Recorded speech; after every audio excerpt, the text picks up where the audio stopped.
Hey guys, it's Jenny with Art for Good.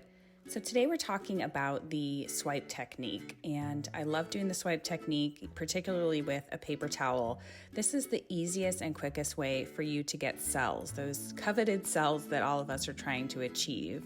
So I'm going to give you a few of my tips while I show you a couple of my recent swipes here, because as with anything acrylic pouring, you should really be watching a lot of videos, and that's how I learned everything I know over the last 5 or so years. So I would highly recommend you watching as many videos from as many different artists as you can. So to start, you basically lay down some colors, and the base colors that you're using are going to be a little bit thicker in consistency than your swipe color. That is one of the keys. You want your swipe color to be the one that's going over the top to be a little bit more fluid.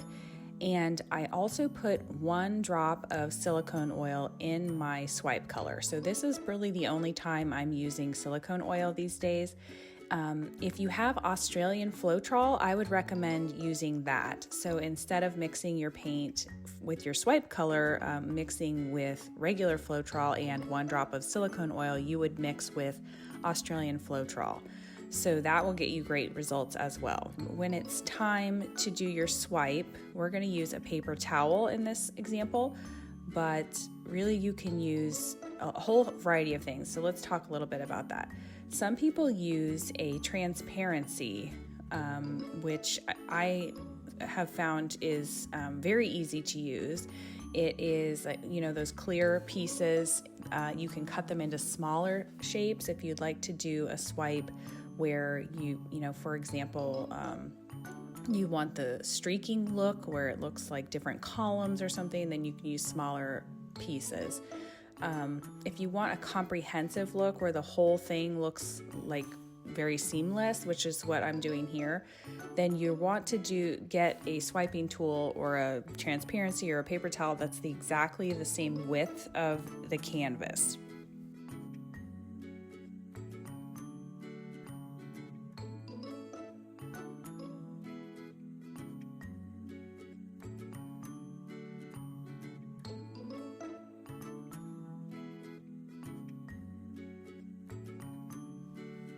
So when it's time to do your swipe color, I'm just going to put the color down here. I like to actually, you can see my swipe color is very thin, which is what I want. So I actually wet down my paper towel a little bit. So I just have a spray bottle of water that I spray the paper towel down. And that just helps with the cell development. I don't know if it's something about the water or if it just helps it really sit down in that paint correctly. But you just gently, very lightly swipe it across. And the goal is to just wait. After you do your swipe, just sit there and watch it for a minute. You can give it a torch. That will help those cells pop out, but it's going to take a few minutes for them to develop. And that's part of the fun when you watch these videos back. You can speed them up and really see how quickly those cells are forming. And at first, don't panic. It's not going to look great. It's not going to look how you had wanted it to. But again, just a little bit of patience goes a long way with the swipe.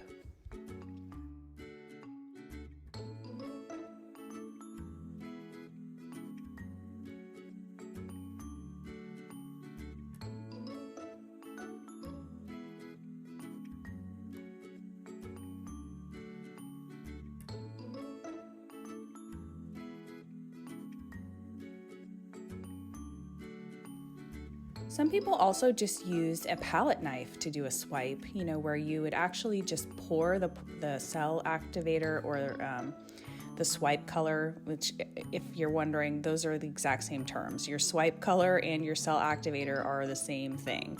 So some people use that in other videos. So your cell activator color, you would pour on top of your palette knife, and then you would just kind of swipe it across the painting, like I've done in this one.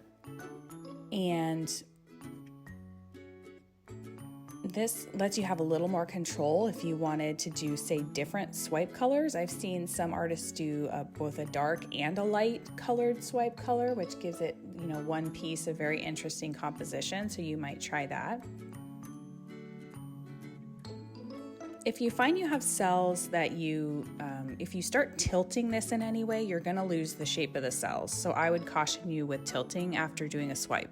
If you want to sort of expand the size of those, I would recommend putting your painting on a spinner and then spinning the painting to help kind of stretch that paint out a little bit while keeping the shape of the cells. Well, that's all for today. We will see you next time, and make sure you subscribe and like this video and put what you think in the comments.